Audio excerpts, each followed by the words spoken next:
Hello, my name is Hugo Alejandro Arias Diaz. I'm an administrative chemical engineering student at Instituto Tecnológico de Estudios Superiores de Monterrey. And today I will show how to fit a first order model with delay to the step response of a system. This is for the process automation laboratory imparted by the Professor Alf Jartan Halvorsen. First, let's remember about how a process looks like. Here we can see that we have an input that in this case will be a step response that is going into a process and will be transformed into a response. The way that this is transformed is like saying here is an equation, a differential equation. For first order will be of the maximum derivative of 1. So we have this in the dominion of time, but if we apply Laplace, we obtain a transfer function that has an input but in the dominion of S. So the process has a transfer function. For first order systems, as I mentioned before, the order is determined by the higher derivative of the equation that is presented here, where A, B, and C here are in the dominion of the real numbers.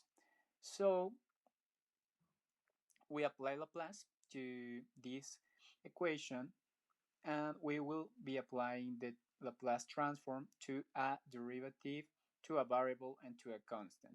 So for the derivative, we have the A times S times y of s, and for the b, it would be only the y of s, and for the constant, it will only change of the dominion of time to the s. Here we are only factorizing so that we don't have y of s over these two terms, since as you remember from the previous slide, we want to have y of s over u of s. So obtaining this, we find that the transfer function for first order systems is equal to c over a s plus b. But in here we desire to have it normalized, so we divide by b. Having it normalized means that the second term of the denominator is 1. So this will be 1, a over b and c over b are two important factors that k is the gain and the tau is the time constant. The gain is like how much is going into the process, and the time constant is how fast the seed get from 0 to the maximum response. So this is the normalized transfer function for first order systems. In a graphic way, here we can see that we have y of t, the response, versus the time. So as we can see, the behavior for first order systems is like this. It goes up, there's a curve in here until it stabilizes, and this first stage is called a transient response, and the second one is the stable response.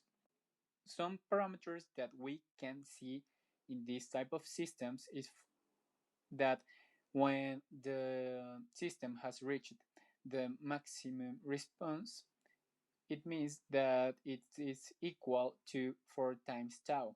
And when it has reached 63.2 of the maximum response, this will be equal to the time tau. So let's talk about first order with delay. It is very similar. We can see also the k, the gain, and the time constant, but here we have a different term that this is anything but the delay. This is representing the delay. The delay is the time that it would take to the system to start going up. As you can see, the system is starting at time 0, but it remains at a zero level until a certain moment. This, this time is the delay stage. When it goes start growing, this is the transient response, and as well, when it stabilizes, this is the stable response. Here we also have some parameters that we've seen before, but they change a little because of the delay. So when we have 63.2% of the final response, we will say that this will be a certain time, and this time will be equal to the delay plus the time constant. As well, when we have reached the 28.3 of the final response, will be equal to a time that it's equal to the delay plus the time constant divided by 3. So let's see an example. Here we can also see that we have an input of a step response of 2, of a magnitude 2, and the maximum value that we are obtaining is of 8. So for finding k, we divide the final value 8 over the input of the step response 2, and we get a k of 4. As we established before, there are some parameters that help us to obtain the time constant and the delay. For example, this one that we mentioned, that when the 63.2% of the final response is reached, at that moment it's equal to the delay plus tau. So when we have the 63.2% of 8, that is 5, we're getting a time of 3. So this 3 is equal to the delay plus the time constant. As well, we know it that for the 28.3% of the final value obtained, and this is equal to 2.264, that is here marked in the graph, and we get a point that it's of 1.676. So this is equal to the delay plus a third of the time constant. Knowing these two equations, we can establish a system with two equations and two variables. So we'll find the values for the delay and for the time constant. We do it, well, these are the equations that we established, and we solve the time constant from equation 2. So the delay goes with minus sign, and the 3 that is dividing goes multiplying, and we get the tau. So we have this new equation that is equation 3. So if we are substituting equation 3 into the equation 1. So we have 3 equals the delay plus tau, and tau now will be 5.028 minus 3 times t.